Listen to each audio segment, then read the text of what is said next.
As a doctor, I have listened to many heartbeats, not just the ones we hear through a stethoscope, but the quiet, trembling heartbeats of women carrying fear, hope, and unanswered questions deep inside them. Pregnancy is often spoken of as a time of joy, yet behind many smiles are stories rarely told, stories of fear, pain, and silent strength. Today, I am honored to introduce a woman whose journey reflects the hidden side of motherhood, a real story born not from perfection, but from courage. Her story is not wrapped in fairy tales. It is wrapped in truth, truth that many women live every day but struggle to speak aloud. She will take you into moments filled with uncertainty, nights heavy with worry, and decisions that changed her life forever. You will hear about fear that crept in quietly, trauma that tested her spirit, and a strength she never knew she possessed. This is not just a pregnancy story, it is a human story, a motherhood story, and a reminder that behind every expectant mother is a warrior fighting battles unseen. As you listen, I invite you to open your heart. Some parts may move you, some may surprise you, and some may stay with you long after this story ends. What you are about to hear is real, raw, and deeply personal. This is Pregnancy Fears and Trauma, a real motherhood story. And now, before we listen to her lovely and heartfelt story, please, if you have not subscribed to this channel now, leave whatever you're doing right now and like, share, subscribe, and comment on this channel to enable us get feedback from you and improve our communication and interaction with you as we prepare our subsequent episodes. Please press the subscription button now. Okay, now let us hear from the couple Carol and Danny Johnson. I knew something had changed before the test said anything. My body felt heavier, my thoughts felt louder, and fear sat with me even when I tried to sleep. When the two lines appeared, my hands shook. I stared at them for a long time, hoping they would fade. They did not. I sat on the bathroom floor, cold tiles under my feet, and felt my heart beat like it wanted to run away. I was married. I was supposed to be happy. But happiness did not come. What came was silence. I did not tell my husband that night. I lay beside him and listened to his breathing. Each breath felt like time passing without my permission. I wondered how something so small could already feel so heavy. Pregnancy changed me quickly. My body was no longer my own. My stomach turned at smells I once loved. My head ached. My chest felt tight. But the hardest part was inside my mind. Thoughts came like storms. Will I survive this? Will my marriage survive this? Will I be enough? People told me, "You glow." They did not see me crying in the bathroom. They did not hear the questions that kept me awake. My husband tried. I know he did. But sometimes love feels far when fear is close. He asked if I was okay. I said yes because I did not know how to explain the darkness growing in me. How do you tell someone that carrying life feels like carrying a secret pain? As my belly grew, so did the pressure. Everyone had expectations. His mother talked about names. My friends talked about baby clothes. The church talked about blessings. No one asked how I was feeling inside. They expected joy. I gave them smiles. They expected strength. I gave them silence. At night, when the house was quiet, my thoughts became loud. I imagined everything going wrong. I imagined losing myself. I imagined losing him. Sometimes I imagined disappearing, just to rest from the weight of being the expectant. Money became another fear. Every bill felt like a threat. Every plan felt uncertain. My husband counted numbers at the table. I watched his face grow tired. I wanted to help, but my body was tired too. Guilt joined fear. I felt like a burden. I felt like a problem growing day by day. We argued over small things. Food, noise, words said the wrong way. Once, he raised his voice, not in anger, but in exhaustion. I cried for hours after that, not because of what he said, but because I understood. We were both scared. We were both pretending. There were days I did not recognize myself. I would sit alone and talk to the baby, not with love, but with fear. What did you come to change? What will you take from me? Then guilt would rush in. I was ashamed of my thoughts. Mothers are not supposed to think like this. Wives are not supposed to feel this weak. So I hid it. I became very good at hiding. One night, the pain was too much, not in my body, but in my chest. I could not breathe properly. I sat on the edge of the bed, shaking. My husband slept beside me, unaware. I almost woke him, almost, but I stopped. That was when I realized something dark. Even in marriage, a woman can be deeply alone. I went to the bathroom and locked the door. I cried without sound. I looked at myself in the mirror and did not recognize the woman staring back. Her eyes were tired. Her smile was gone. She was carrying life, but she felt close to breaking. The suspense lived in waiting. Waiting for the next doctor visit, waiting for the next bill, waiting for my emotions to calm down, waiting for myself to return. Sometimes I wondered if something bad would happen just to end the waiting. The thought scared me, but it was honest. Waiting can be cruel. Yet in the darkness, small moments surprised me. One evening, my husband sat beside me without speaking. He placed his hand on my belly and stayed there. No advice, no questions, just presence. I cried quietly, and he did not ask why. That moment saved something inside me. I learned that love does not always speak. Sometimes it waits with you. Still, the trauma stayed. Pregnancy was not just about a baby. It was about facing every fear I had avoided. Fear of failure, fear of loss, fear of becoming someone I did not know. I was not just expecting a child. I was expecting pain, change, and a version of myself I had not met. As the final months came closer, the suspense grew stronger. I felt like I was standing at the edge of something I could not see. I did not know what waited for me on the other side. All I knew was that I could not turn back. Some nights, I placed my hands on my belly and whispered, "I am scared." That was my truth. This is what it means to be expectant. Not just waiting for birth, but waiting through fear, through pressure, through silent trauma, and still standing, even when no one sees it. The change did not arrive loudly. It came slowly, like a shadow that grows longer without asking permission. My body began to feel unfamiliar. I would wake up tired even after sleeping. My back ached. My legs felt heavy. Simple tasks became difficult. I watched myself move through the day like someone else was living inside my skin. But the deeper change was not in my body.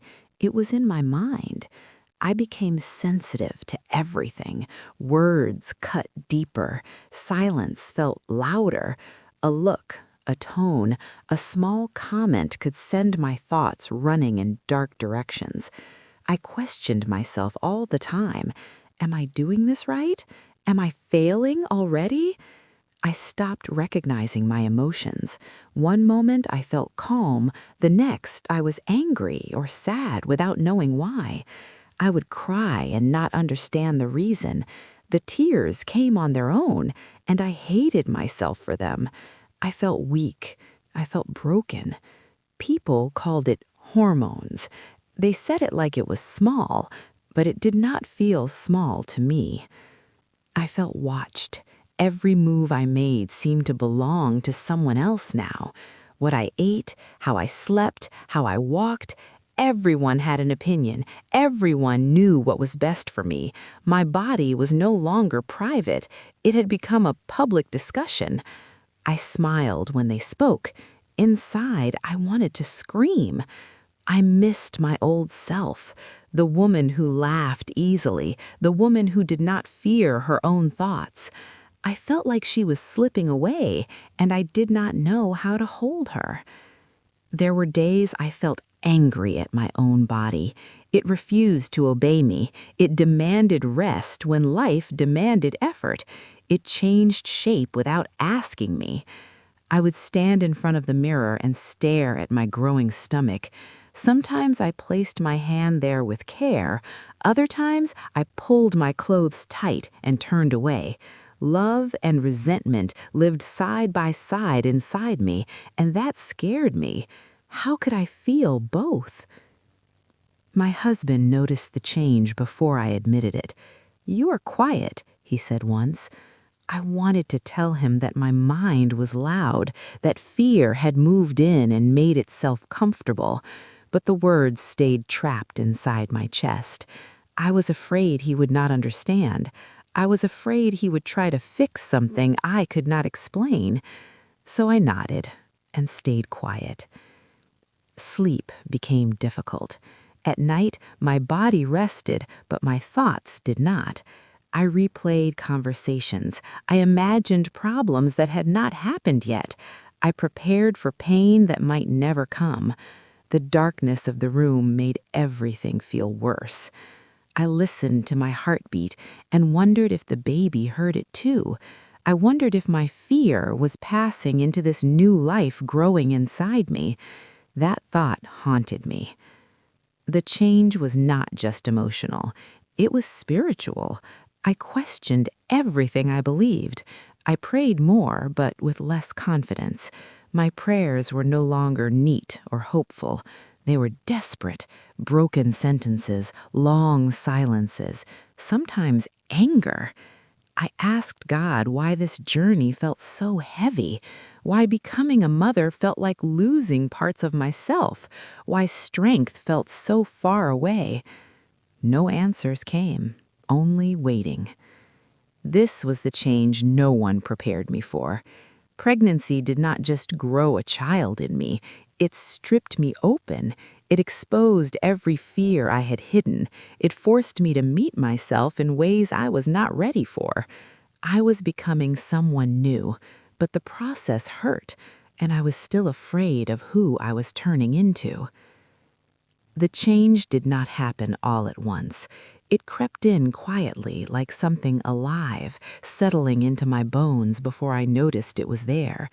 At first, I told myself it was nothing, just tiredness, just mood, just pregnancy doing what pregnancy does.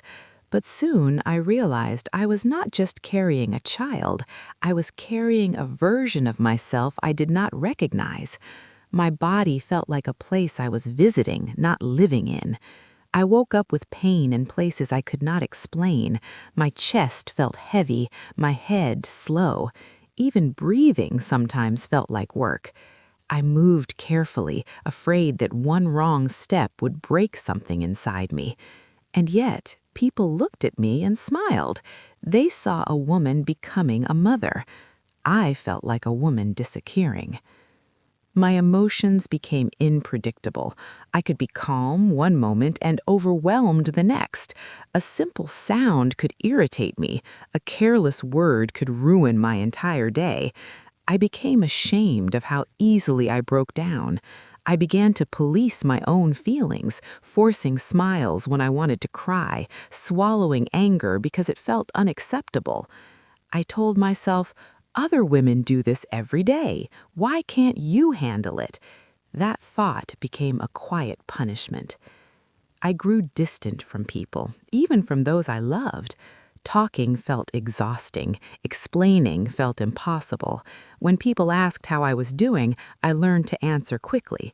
"I'm fine." It was easier than opening a door I did not know how to close again. Inside, I was not fine.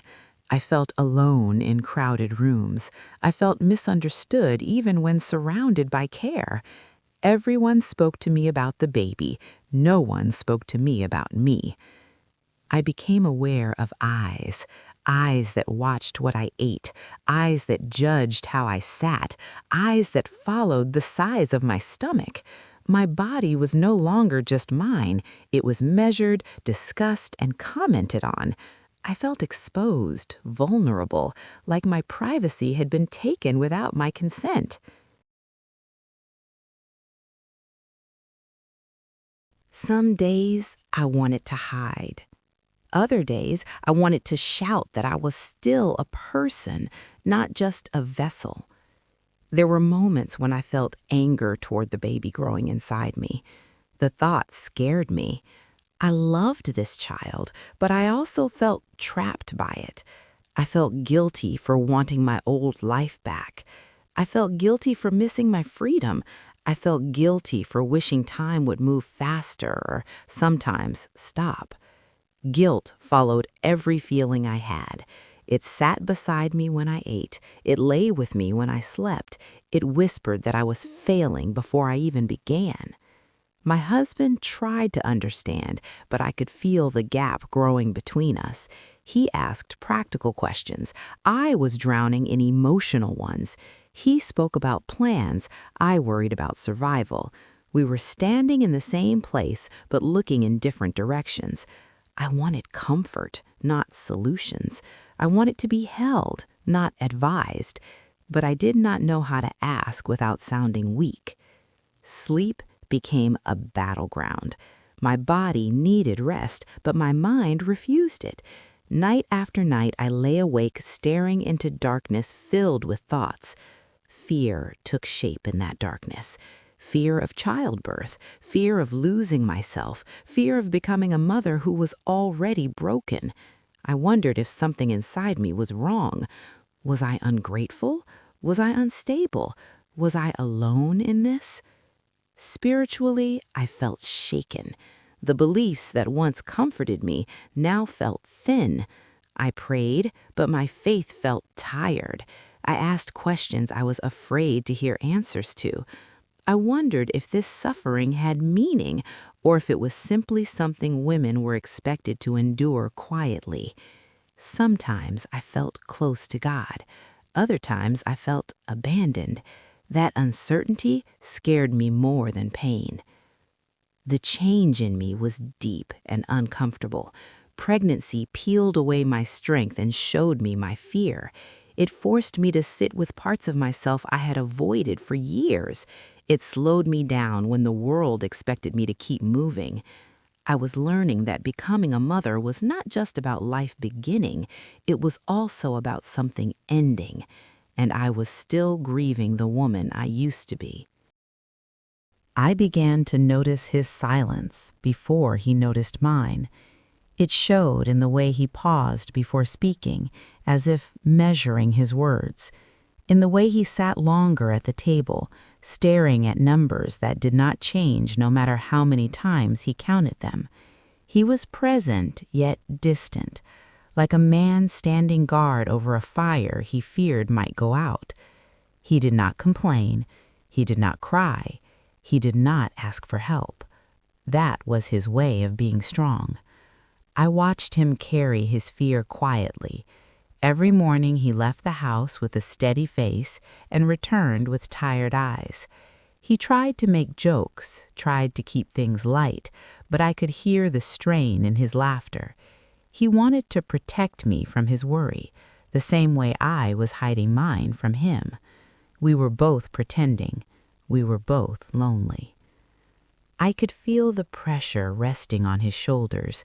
He was expected to provide, to plan, to be ready.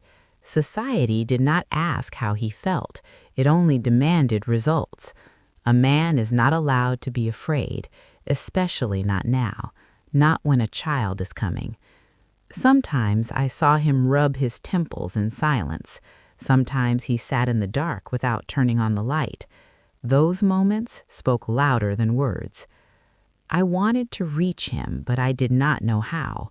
When I asked if he was okay, he said yes, the same way I did. His yes was heavy. It carried everything he did not want to say. I could hear it.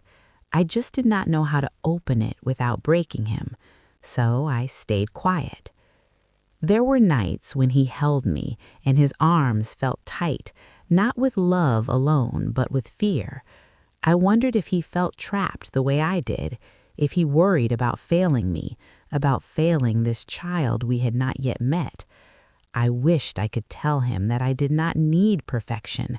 I only needed him, but fear has a way of locking the mouth. Money sat between us like an uninvited guest. He talked about work more often, about overtime, about opportunities. I heard the urgency in his voice. The future had become a list of responsibilities, and he was standing at the top of it alone. I felt guilty watching him carry that weight while my own body struggled. I wanted to help, but my help felt small compared to his burden. That helplessness fed my fear. Sometimes his silence frightened me more than anger would have. Anger could be explained. Silence felt like distance. I worried that he was pulling